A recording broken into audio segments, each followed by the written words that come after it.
Ahorita que se está haciendo aquí en la colonia Jesús Girón. Sí, bueno, mira, por instrucciones del doctor Humberto Flores, presidente municipal del Mante, nos dimos a la tarea de monitorear todas las áreas que pudieran ser afectadas. Una de ellas es aquí la colonia Yurem, donde la población por prevención nos pedía el apoyo con costales de arena para ellos estar prevenidos.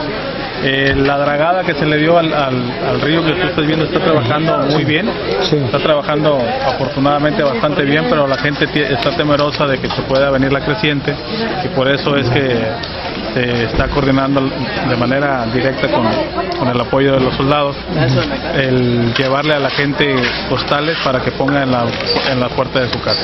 ¿Esta actividad también está haciendo en otras colonias? ¿Hay otras? Sí, se está por instrucciones del doctor Humberto Flores, presidente municipal, se está monitoreando todo el Mante y se está haciendo las actividades correspondientes para prevenir, no esperar a que se nos venga el agua, sino prevenir en los lugares donde todavía se pueda prevenir. ¿Cuenta con el apoyo del ejército? Claro, el apoyo del ejército se le está apoyando directamente a presidente.